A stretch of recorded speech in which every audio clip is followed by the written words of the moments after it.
ဘောလုံးသမိုင်းတစ်လျှောက်လုံးမှာဘသူမှထိတ်တိုက်မတွေ့ရတဲ့ကစားသမားတစ်ယောက်ရှိခဲ့ဘူးတဲ့ဆိုတာသိကြလားသူကဂိုးတွေသွင်းတာတို့ကစားဟန်လှတာတို့ကြောင့်နာမည်ကြီးတာမဟုတ်ဘူးနော်သူရဲ့ကြမ်းတမ်းပြီးရိုင်းဆိုင်တဲ့ကစားပုံကြောင့်နာမည်ကြီးတာပေါ့ professional ဘောလုံးလောကမှာအနီးကပ်အများဆုံးရတဲ့စံချိန်ကိုဒီလူကြီးကပဲတင်ထားတာပါပဲ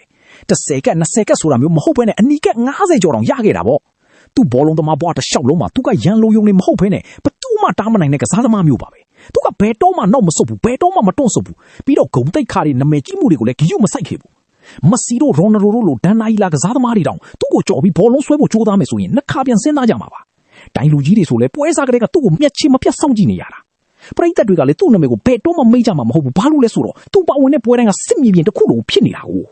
သူကသူ့ရဲ့နိုင်ငံအသင်းကိုကိုယ်စားပြုပြီးပြည်တွင်းဖလားတွေလည်းရခဲ့တယ်လို့ကိုလံဘီယာကနာမည်ကြီးကလပ်အသင်းအချို့မှလည်းကစားခဲ့မှုပါတယ်ဒါပေမဲ့ဖလားတွေထက်ကိုသူကပယံပတာဖြစ်မှုတွေနဲ့ကြောက်ကြွမှုဆိုတဲ့အမွေနှစ်တစ်ခုကိုခြံထားခဲ့တာပေါ့အနီကက်ကသူ့ရဲ့လက်မှတ်လို့ဖြစ်နေပြီးကွင်းထဲမှာဆိုရင်လေသူ့နယ်ပဲသူ့ပိုင်နဲ့လို့ပါပဲသူကွင်းထဲဝင်လာပြီဆိုရင်တော့ယူးကြောင်ကြောင်ကိစ္စတစ်ခုခုဖြစ်တော်မယ်ဆိုတာကိုလူတိုင်းကကြိုသိနေကြတာပေါ့ဒီကစားသမားကဘာလို့လဲဆိုတာသိကြလားသူ့နာမည်ကိုကိုယ့်မက်မှာရေးပေးခဲ့ပါဦးနော်ပြီးတော့ follow လုပ်ဖို့လည်းမမေ့နဲ့အောင်